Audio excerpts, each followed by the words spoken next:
समान नागरिक संहिता यानी यूसीसी को लेकर बड़ी हलचल शुरू हो गई है, जहां मुख्यमंत्री विष्णुदेव साय ने साफ कर दिया है कि प्रदेश में भी यूसीसी लागू किया जाएगा और इसके लिए सरकार ने तैयारी तेज कर दी है। जहां इसी दिशा में सुप्रीम कोर्ट की पूर्व न्यायाधीश डॉक्टर रंजना प्रसाद देसाई की अध्यक्षता में गठित 5 सदस्यीय उच्च स्तरीय समिति ने अपनी पहली औपचारिक बैठक भी कर ली है, जहां अब माना जा रहा है कि आगामी शीतकालीन विधानसभा सत्र में यूसीसी विधेयक पेश कर दिया जाएगा। जहां मुख्यमंत्री ने बताया कि सरकार चाहती है कि यूसीसी का मसौदा पूरी तरह पारदर्शिता और व्यापक चर्चा के बाद तैयार हो। इसी उद्देश्य में समिति केवल अधिकारियों के साथ ही नहीं बल्कि आम नागरिकों, सामाजिक संगठनों और विभिन्न क्षेत्रों के विशेषज्ञों से भी सुझाव लेगी। जहां इसके लिए जल्द ही एक वेब पोर्टल लॉन्च किए जाने की तैयारी की जा रही है, जहां प्रदेश का कोई भी नागरिक अपने सुझाव और राय सीधे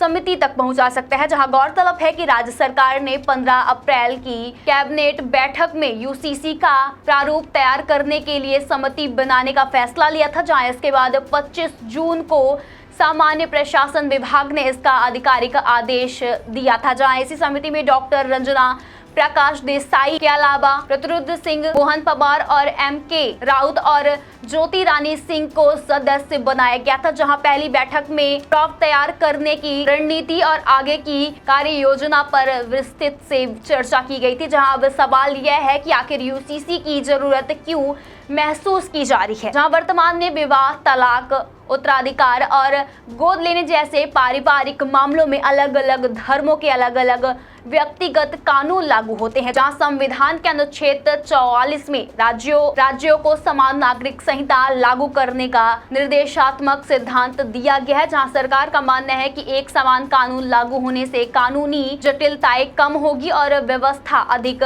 पारदर्शी बनेगी। साथ ही सभी नागरिकों को समान अधिकार मिलेगा। जहां खासतौर पर महिलाओं के अधिकार और लैंगिक समानता को और मजबूत बनाने की भी बात रखी गई है। जहां यही प्रस्तावित प्रावधान लागू होता है तो सभी धर्मों के लिए विवाह और तलाक के नियम एक समान होंगे।